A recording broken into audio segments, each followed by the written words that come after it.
Saudara-saudari terkasih, apakah saudara sudah memulai hari ini dengan penuh sukacita dan punya niat untuk berbuat baik meskipun kecil?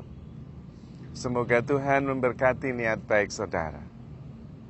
Saya sering mendapat pertanyaan, Romo sudah menjadi Romo sekian lama dan tentu lebih banyak sendirian. Apakah Romo sering merasa kesepian? Dan saya menjawab, jarang kesepian kalau tidak mau mengatakan tidak pernah. Dan kemudian saya sendiri merenung, iya ya, kenapa ya saya tidak mengalami kesepian?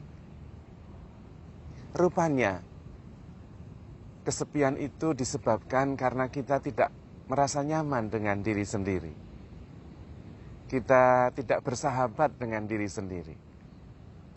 Kalau kita bersahabat dengan diri sendiri, maka tidak pernah kesepian. Karena saya selalu bersama dengan sahabat saya, ya diri saya sendiri. Selalu ada temannya. Dan karena itu merasa nyaman, bahkan ketika sendirian. Dan pada waktu sendirian juga, biasanya merasakan kehadiran Tuhan yang selalu menemani. Kita percaya Tuhan itu ada di mana-mana. Berarti juga selalu ada bersama saya. Juga selalu menemani saya. Karena itu tidak pernah merasa sendirian atau kesepian. Karena kesepian bisa saja justru terjadi ketika berada di tengah-tengah orang banyak, tetapi merasa asing. Nah, pada saat itu justru kita merasa kesepian dan tidak nyaman. Dan lagi, kebahagiaan itu tidak ditentukan oleh orang yang ada di luar, tetapi yang ada di dalam. Kebahagiaan itu tanggung jawab kita sendiri.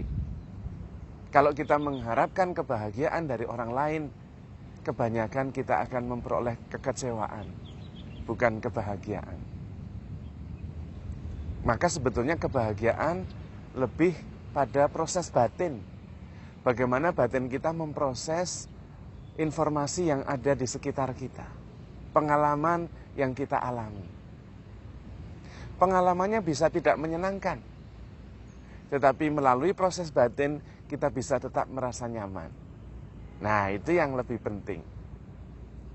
Karena itu orang yang mengenal dirinya sendiri, handle with care, nyaman dengan diri sendiri, dia tidak mengejar sukses, tetapi mengejar rasa nyaman, rasa syukur. Karena sukses pada dasarnya berdasarkan apa kata orang, berdasarkan pendapat orang. Dan karena itu hidupnya sebetulnya penuh tekanan. Tidak sungguh-sungguh bebas. Bagaimana ya nanti kata orang, bagaimana ya pendapat orang. Padahal pendapat orang kita tidak pernah bisa mengendalikannya. Dan karena itu tidak ada habisnya. Kalau kita mengejar sukses, tidak ada habisnya. Kita tidak dipanggil untuk menjadi sukses. Karena itu lebih pada apa kata orang, pendapat orang lain. Setengah mati kita hidup mengejar sukses. Dan tidak pernah dapat. Karena kebahagiaan itu adalah hasil dari proses batin kita sendiri. Maka daripada mengejar sukses, lebih baik mengejar kepenuhan hidup. Hidup sepenuhnya, merasa nyaman, bersahabat dengan diri sendiri, dan penuh syukur. Nah, itu panggilan kita. Hidup penuh syukur karena sudah hidup sepenuhnya dan bersahabat dengan diri sendiri. Handle with care. Dan kita bisa menemukan kepenuhan hidup. Dan itulah sebetulnya kalau mau dikatakan sukses yang sebenarnya. Tidak berdasarkan kata orang, tetapi bagaimana saya merasa nyaman. Mungkin orang lain bisa berpendapat macam-macam, tetapi saya bisa menerimanya dan memprosesnya sebagai rasa syukur. Bahkan kita kemudian bisa sadar, tidak membenci orang yang iri hati atau jealous kepada kita. Karena kita tidak hidup berdasarkan apa kata orang.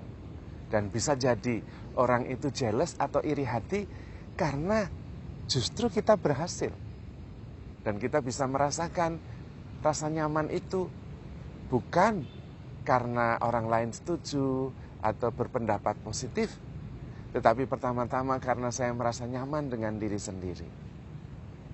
Apakah Romo berarti tidak perlu berpikir tentang apa kata orang, pendapat orang? Bukan begitu. Kita justru ketika merasa nyaman dengan diri sendiri, biasanya kita bisa memancarkan kenyamanan itu kepada orang lain. Bisa juga memancarkan kasih kepada orang lain. Karena memang nemo dat quod non habet. Kita tidak bisa memberikan apa yang kita sendiri tidak punya. Maka justru yang paling penting adalah perjalanan ke dalam. Karena memang kebahagiaan, rasa nyaman, rasa syukur itu tanggung jawab kita sendiri. Bukan tergantung kepada orang lain. Kalau tergantung kepada orang lain, itu berarti kita menaruh kunci kebahagiaan kita di sakunya orang lain. Kita tidak bisa menemukan kebahagiaan itu. Maka sebetulnya kebahagiaan arahnya lebih ke dalam. Kalau mencari di dalam, bukan mencari di luar. Kalau mencari di luar, kita hanya akan mencari apa pendapat orang, afirmasi dari orang lain. Maka mencintai pertama-tama adalah menjadi cinta itu sendiri. Dan kemudian memancarkan cinta kepada orang lain dan menemukan cinta di mana-mana. Karena kita sendiri kemudian menjadi perwujudan cinta kita itu. Pada dasarnya kita menciptakan dunia kita berdasarkan pikiran kita. Dunia orang lain adalah proyeksi dari apa yang kita pikirkan, apa yang ada di dalam. Kalau kita mempunyai sahabat begitu banyak dan mendalam, itu pasti karena kita perhatian, menghargai persahabatan lebih dari yang lain. Kalau banyak orang iri hati, kemungkinan besar justru karena kita berhasil, hidup nyaman. Tapi apapun pendapat orang, kalau kita nyaman dengan diri kita sendiri, hidup kita lebih tenang, tidak terombang-ambing berdasarkan apa kata orang.